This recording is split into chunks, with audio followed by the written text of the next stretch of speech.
You probably came across this video because you finally left your narcissistic ex and you want to understand how they may be feeling now that the relationship is over. Do they finally realize they lost a good person?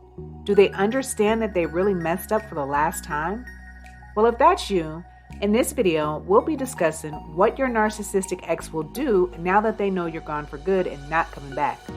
Understanding narcissistic patterns can help you tremendously in dealing with this form of emotional abuse.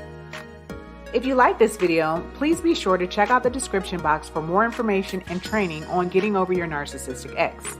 And now let's get straight to the video.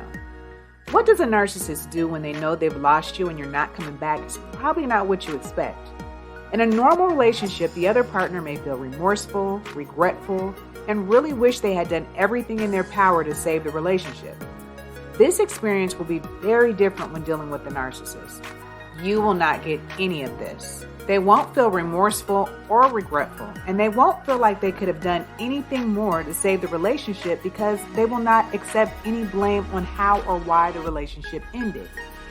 They will come with any number of excuses. For instance, if you ended the relationship because you found out they cheated, they'll somehow try to blame you for their cheating. They may say things like, well, you neglected me in the relationship and he or she was there for me when I needed someone. If you ended the relationship because you were tired of them siphoning all your money, they may say, well, I wouldn't have had to use your money, but you know I've been looking for a job and the people in this town just don't like me. I would do the same for you if you were in my situation, instead of blaming their lack of skills, bad attitude, or lack of ambition. If you ended the relationship because you were tired of their constant lies, they may say, well, I didn't want to lie to you, but you always overreact about everything. I was trying to save your feelings. Again, blaming you for how the relationship ended and blaming you for their lies. So after they've shifted the cause of the relationship ending onto you or any other number of reasons they can conjure up, their next thought process will be that you're not really gone for good. They can't have reaction to you being gone forever if they don't really feel like they lost you forever. If you've reached the point in the relationship where you've had enough and came to the decision that you're done to the point that you're not coming back, this is probably not the first time you've said it was over. You've probably already broken up and taken them back time and time again, but this is your final draw. Instead of them believing that they lost you forever, they won't believe that you're serious. To them, what makes this time any different than before? In their mind, they'll believe that they can get you back like they always do. With that said, their first thought will be that it's really not happening. They won't believe that it's over. They don't actually feel like they lost you forever. They think you're bluffing. In their mind, this is business as usual. In the past, you've said you're done, but they were able to sweet talk you, hoover you, pity you into taking them back, and you've taken them back. Rinse and repeat again. Sure, you're mad now, but you'll get over it like you normally do. Well, unbeknownst to them, this time is different. You can't continue to take the disrespect or the back and forth, and you're finally putting your foot down for the final time. They will initially feel like it's nothing different than the normal breakup. They'll do the same things they usually do to win you over. It doesn't matter how cold you are, how many different social media accounts you block them on, that you're no longer accepting their calls. It doesn't matter how much you try to avoid them. In their mind, they will not only believe that it isn't any different than any other time, they will also believe that deep down inside, you want them back and your heart is still yearning for them. Because, of course, in their mind, who wouldn't want them? Now, if you don't react to their efforts, they may fall back for some time and play the waiting game, waiting for you to reach out to them, waiting to see if you crack before they do, like you usually do. They'll give it a little time while telling themselves it won't be long until you come running back. And as more and more time passes, they'll assure themselves that it'll be any day now because surely you can't hold out for too much longer. You'll come running back to them like you usually do. But you never do. After some time, you may receive a random text or email with very little details. Call me, 911. You may call only to find out that there's no real emergency. Or you may start to receive incoming phone calls that ring and then hang up. This is another signal that they want you to respond. If you answer, they may say, oh, I dialed you by accident, and then try to engage you in a conversation. So how do they feel when you break their script and things don't go according to the plan like they typically do? It rattles their brain and pushes them into a state of denial and paranoia. Over time, these feelings are slowly replaced with anger, rage, and revenge. They will feel angry that you blindsided them, and they can't believe you had the audacity or the nerve to leave them. I mean, who do you think you are?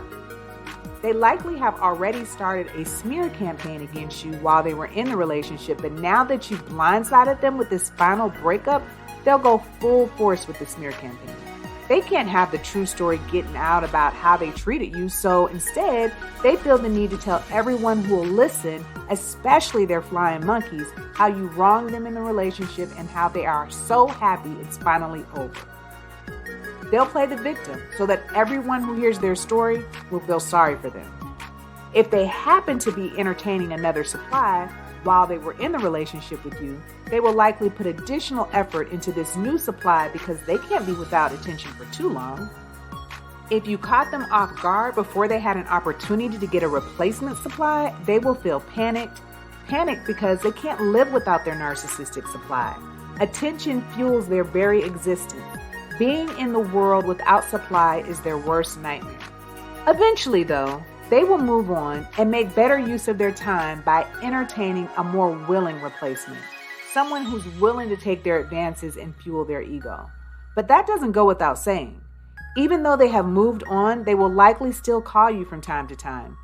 Not because they miss and love you, but because they want to catch you when you're weak to see if they have an opportunity to slither their way back in. Who knows? They may get lucky one day.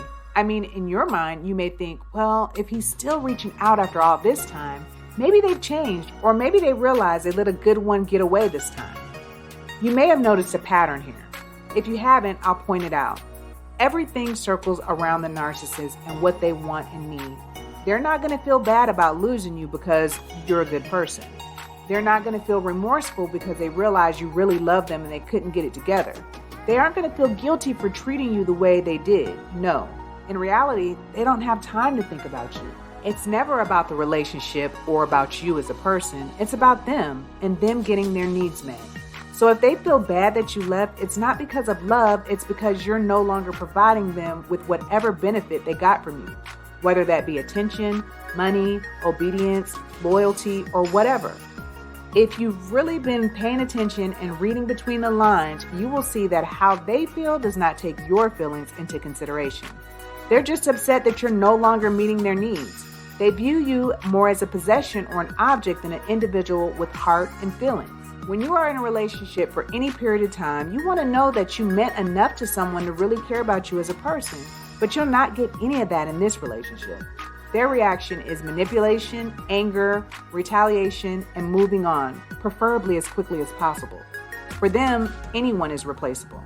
I mean, they would like to keep you around because you're predictable and dependable, but not because you're loved. If you have finally left a toxic relationship with your narcissist ex, give yourself a round of applause. It's no easy feat to put your foot down and finally wash your hands of the whole ordeal for good. At some point, you really love this person, and it's hard to let go of someone you love, especially when your heart was true. It's even harder to let go when someone is telling you they love you and are sorry with their words, but not with their actions. It's going to be a long road to reconcile your feelings after this type of emotional abuse, but you can do this. You got this. Stay strong and stay away because you will get better with time, but the relationship never will.